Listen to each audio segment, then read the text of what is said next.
블록체인의 가장 큰 장점이 동시에 가장 큰 골칫거리라면 어떨까요? 바로 이 역설적인 문제를 풀기 위해 등장한 프로젝트가 있습니다. 오늘 함께 파헤쳐볼 제로베이스, 제비티 이야기 지금 바로 시작합니다.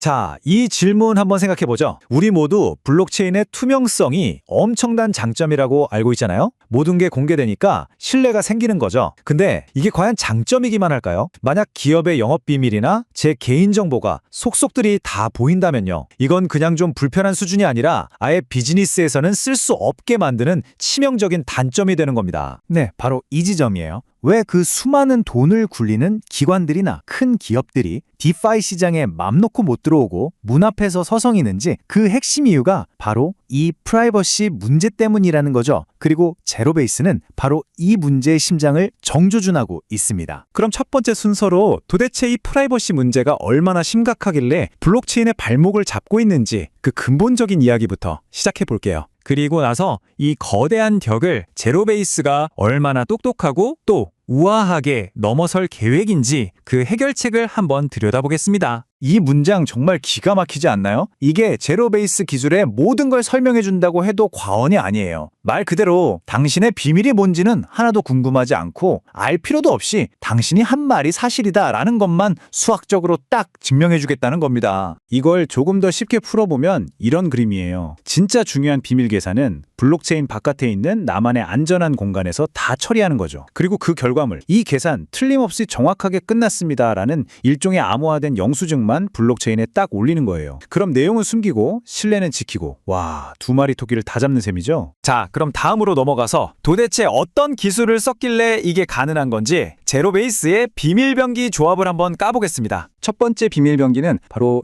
영지식 증명 GKP입니다. 여기 예시가 딱 와닿네요. 편의점에서 술 살 때 제 주민등록번호나 주소는 하나도 안 보여주고 그냥 네, 이 사람 성인 맞습니다 라는 사실만 증명하는 거예요. 진짜 마법 같죠? 그리고 두 번째는 신뢰 실행 환경 TEE입니다. 이건 좀 달라요. 소프트웨어가 아니라 하드웨어. 그러니까 우리 컴퓨터 CPU 칩 안에 아예 누구도 열어볼 수 없는 비밀의 방을 만들어버리는 기술입니다. 컴퓨터 주인도 심지어 노드를 돌리는 사람조차 그 방 안에서 무슨 일이 일어나는지 절대 엿볼 수가 없는 거죠. 자, 그럼 여기서 궁금증이 생기죠. 왜 굳이 이 두 개를 섞었을까? 하나만 쓰면 안 되나? 여기 표를 보시면 바로 답이 나옵니다. JKP만 쓰자니 이게 계산이 너무 복잡해서 느려 터졌고요. TE만 쓰자니 결국 특정 하드웨어 회사를 믿어야 하는 약간 찝찝한 문제가 남아요. 그런데 제로베이스는 이 둘을 합쳐버린 겁니다. TE로 속도는 확 잡고 JKP로 수학적인 신뢰까지 더해서 서로의 약점을 기가 막히게 메꿔주는 거죠. 그럼 이게 실제로 어떻게 돌아가는지 한번 볼까요? 아주 간단해요. 제가 증명해주세요 하고 요청을 보내면 허브 노드가 받아서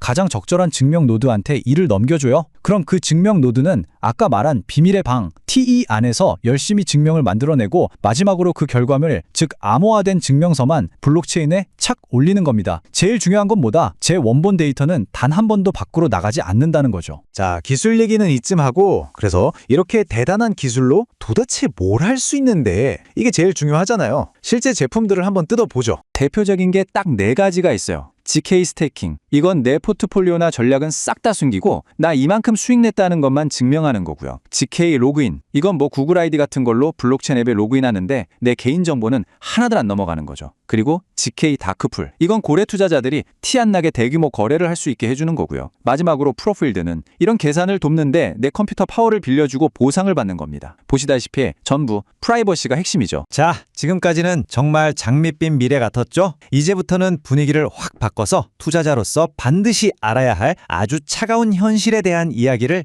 해보겠습니다. 먼저 약속, 그러니까 긍정적인 측면부터 보죠. 무려 500만 달러, 그것도 옛날 바이낸스 랩스였던 와이즈 랩스가 주도해서 투자했다는 겁니다. 이건 뭐 업계 최고 중에 최고가 이 프로젝트 괜찮다고 도장을 찍어준 거나 마찬가지죠. 하지만 현실은 이랬습니다. 마이너스 90%. 역대 최고가 대비 토막도 아니고 거의 뭐 사라진 수준이죠. 그렇게 든든한 뒷배가 있었는데도 시장의 평가는 이토록 냉혹했던 겁니다. 자, 토큰 분배표를 한번 같이 보시죠. 아직 나올 물량이 어마어마하다는 뜻인데 여기서 우리가 눈여겨봐야 할 부분은 바로 저기 투자자와 팀이 합쳐서 22%를 가지고 있다는 점입니다. 그리고 바로 그 물량이 언제 풀리는지가 핵심입니다. 이 타임라인에서 저 별표, 저 날짜가 정말 중요합니다. 2026년 9월 바로 이때부터 팀과 초기 투자자들의 물량이 락업에서 풀리기 시작해요. 이걸 다른 말로 하면 시장에 어마어마한 매도 폭탄이 떨어질 수도 있는 가장 큰 리스크가 바로 저 날짜에 시작된다는 겁니다. 자, 그럼 마지막으로 이 모든 내용을 종합해서 만약 우리가 제로 베이스에 관심을 갖고 있다면 뭘 체크해야 하는지 딱딱 짚어보는 체크리스트를 만들어 보겠습니다. 첫 번째, 두 번째 체크리스트입니다. 먼저 2020년 9월 달력에 그냥 빨간 펜으로 동그라미 쳐두세요. 잠재적인 매도 압력이 시작되는 날입니다. 그리고 두 번째, 현재 시가총액이 2,500만 달러라고 해서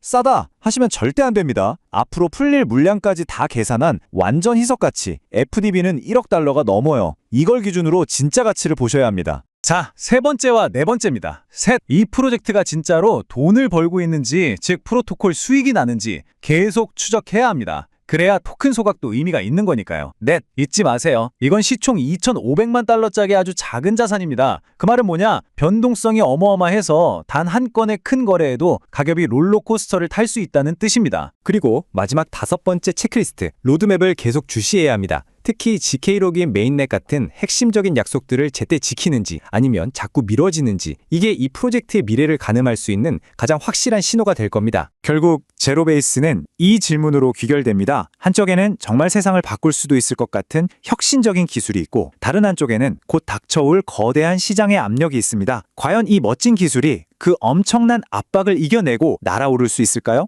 그 질문에 대한 답은 이제 여러분 각자가 찾아보셔야 할 것 같습니다. في أكبر